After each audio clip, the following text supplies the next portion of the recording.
Tonight on the South Today, Dunedin is topping the charts as the best place in the country to live, though it's not all good news.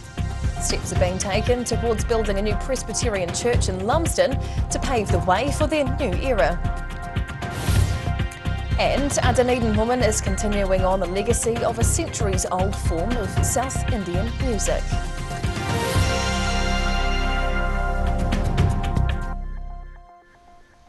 Kia ora, good evening, I'm Hannah Wilkins.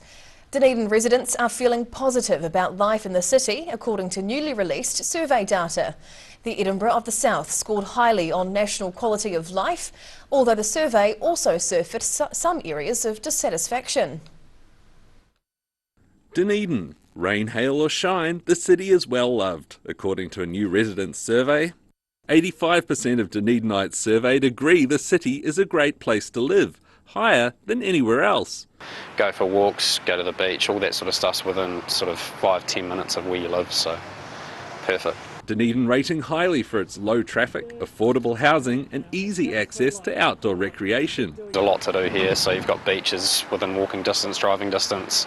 You can also access the peninsula, things like that. You can surf, all that sort of stuff, so it's very accessible.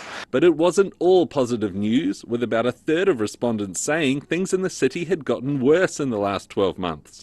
Newly elected Mayor Jules Raddick said this reflects a lack of faith in governance. The National Quality of Life Survey is rolled out every 2 years, with Tauranga taking the top spot overall this year and Dunedin coming in 4th place. In Dunedin, the South Today. A Balclutha man who was caught on dash cam narrowly avoiding a head-on collision has been banned from driving for a year. This footage shows the moment Michael Henderson narrowly missed oncoming traffic after trying to overtake a logging truck on a blind bend. The 26-year-old handed himself in and appeared in the Dunedin District Court yesterday. His counsel says Henderson was unaware the courier driver he nearly hit had ended up careering into a paddock following the near miss on State Highway 1 near Waihola in July. Henderson has also been sentenced to 200 hours community work and ordered to pay nearly $4,000 in reparations.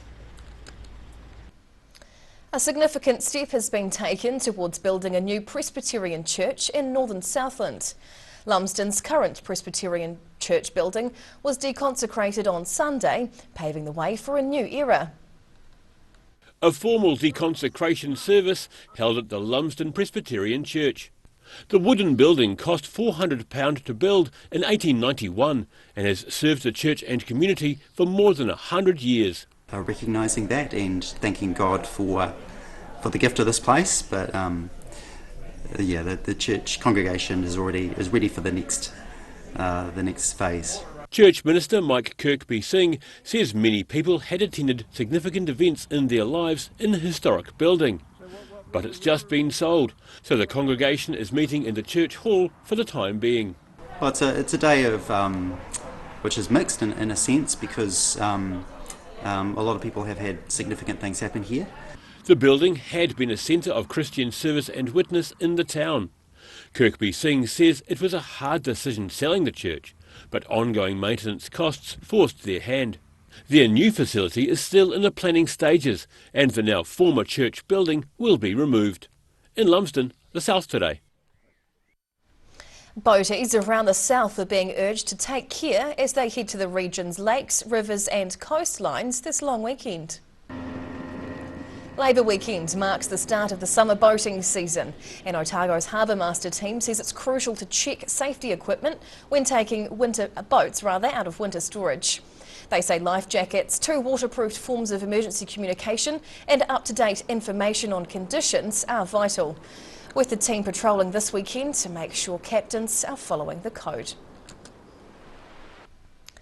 Exactly 110 years after its maiden voyage, the Lady of the Lake went out for a birthday cruise on Lake Whakatipu. The TSS Earnslaw was built in 1912 and was originally used to service sheep and cattle stations around the lake. The Manapori Doubtful Sound Tourist Company bought the boat in 1982 to use as a tourist attraction, with founder Lady Olive Hutchins on board to celebrate the occasion. Her company is now known as Real NZ and say it's looking into carbon neutral fuel, but the skipper wants to retain as much of the original Earnslaw as they can. I think really the coal fire thing really added something to it, so hopefully we can keep hold of that for as long as possible, but yeah, time will come when it will need replaced. So. The company is considering wood pellets, hydrogen or biofuel as a carbon neutral source of fuel for the future. In Queenstown, the South Today. An ancient form of South Indian music is being taught to a new generation in Otago. The music has been around for centuries, and one Dunedin woman is looking to continue its legacy in New Zealand. Sounds from across the centuries.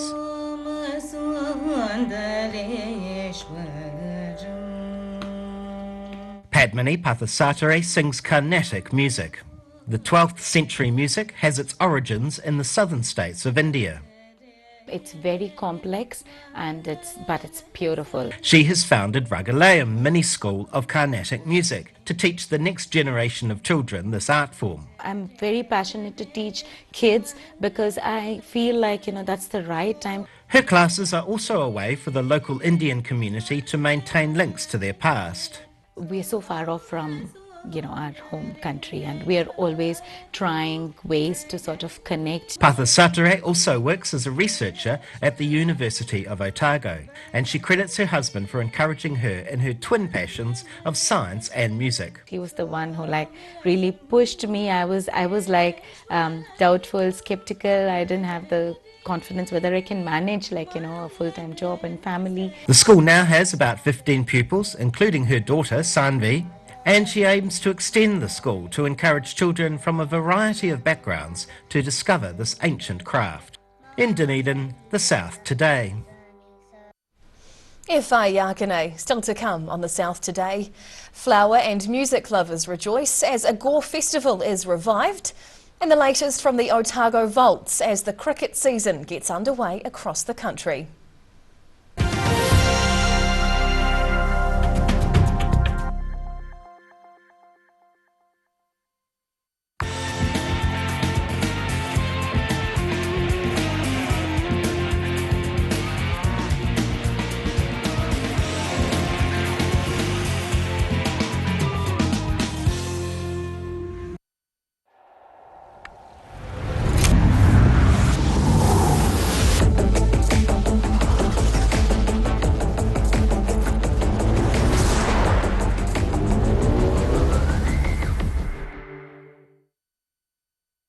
Labour Weekend Sale on now. My mate John's taken 25 to 75% off everything. There's over 5,000 items at half price. And my mate John.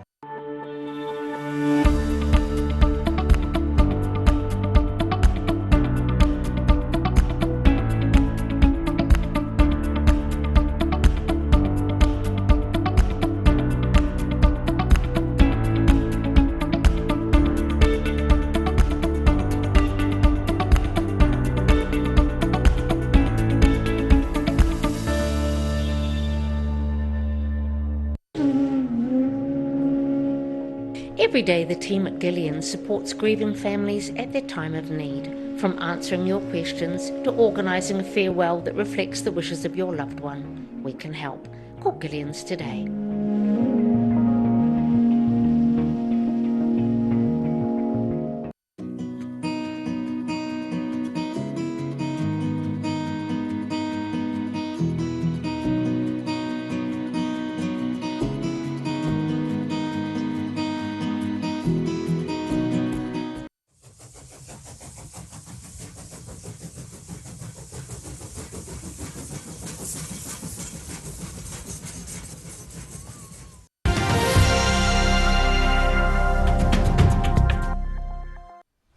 Tēnā koe, welcome back. After a year off, an annual show in Gore featuring florals and music made its big return over the weekend. The Rhododendron Festival was held at the Gore Gardens, the lovely weather and flowers drawing in a large crowd. Festival goers admiring rows of locally grown rhododendrons. The annual Gore Festival went ahead yesterday after poor weather warnings turned into a beautiful sunny day. People from around the region coming to enjoy a day out with the family. But it was also about seeing what Gore has to offer. point of the festival is just to celebrate rhododendrons and gardening in general, celebrate how gorgeous the Gore gardens always look. The local event has been running 28 years, but was delayed last year due to COVID-19. The festival catering for everyone, with around 60 market stalls, live music and even a bouncy castle for the kids. But O'Neill says the weather was the biggest bonus of the day. The weather's what makes it, and Gore people really get out and support it, you know, don't they? Yeah, yeah. The rhododendrons were on display at the St Andrew's Church Hall, where everyone could go for a cup of tea and vote for their favourite blooms. In Gore, the South today. The domestic cricket season started with a ripper of a catch yesterday as the Otago Volts and Auckland Aces battle it out up at Eden Park. Aces William O'Donnell predicting the visiting batter Dale Phillips's shot, leaping to his left to seize the ball one-handed. In spite of O'Donnell's efforts, the Volts are well on top on day 2 of their first match of the Plunket Shield, bowling the Aces out for 139 runs. This afternoon, Jacob Duffy picking up a 5-wicket haul. The Otago batters got off to a rocky start in their second innings, losing early wickets. And the Volts are currently 71 for 3 with a lead of 193 runs. And now recapping tonight's top stories on the South today. The majority of Dunedin locals say their city's the best place to live according to a new survey, but 1/3 disagrees. Lumsden's Presbyterian Church building was deconsecrated recently, with a new building in the planning stages. And a Dunedin woman has started a school to teach South Indian music Carnatic, continuing its legacy.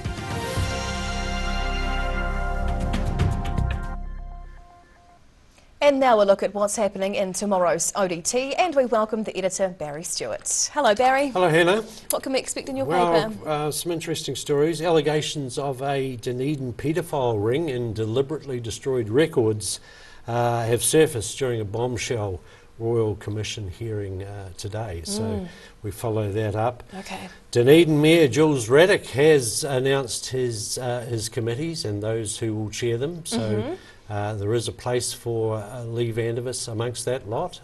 So some interesting positions there, so read more about that in your paper tomorrow. Absolutely. And of course Groundswell is coming to town tomorrow, and, True, yes, Thursday. and we preview that and get some comments from the organisers who are predicting that it will be eclipse the event last time. So big numbers expected. So finding a car park might be tricky. Yeah, look out on the streets, tractors everywhere. Yeah. Barry, thank you. And time now for a look at the weather. The South Today weather, proudly brought to you by MoleMap, the skin cancer detection specialists. Looking at the situation, a cold front will rip through parts of the region tomorrow, bringing rain and then wintry showers, very cold temperatures and southwesterly winds near gale force at times on exposed coasts. Heading to the top of the South Island, cloudy and windy up in Nelson tomorrow with 19 degrees, 16 over in Greymouth with showers, and Christchurch can expect nor'westerlies and a gorgeous high of 21 degrees. Travelling to South Canterbury and North Otago now. Lovely and warm through here, 22 with nor'westerlies in Ashburton, 19 for Timaru with westerlies and high cloud, while Oamaru gets a southwesterly change and late showers after a high of 19. Westwards now to the Central Lakes, while strong westerlies through here tomorrow with late showers, up to 16 in Wanaka, 15 in Queenstown and 18 for you in Alexandra. Heading further south, well, here's where that wild weather really hits. You can expect southwesterly gales and heavy showers, 15 in all 3 spots, Balclutha, Gore and the Catlins. Now down to the deep south, well, cloudy with strong westerlies tonight in Invercargill, down to 9 degrees. Scattered rain and west to southwest winds tomorrow, possibly even some hail and sleet showers by night, the high 15. And Friday comes with hail showers to start, then a cloudy and windy day before the long weekend, up to 9 degrees. And lastly, heading to Dunedin. Breezy westerly winds and a low of 8 overnight. Now tomorrow looks fine before a late and strong southwesterly change with showers, but first an 18-degree high. And Friday looks showery still, but that should clear before Saturday, just 10 as the high. And that's the news this Wednesday. For the latest news and videos from the southern region, head online to odt.co.nz. And you can follow Channel 39 on YouTube to catch our news bulletins on demand. We'll see you again tomorrow. Ka kite a popo.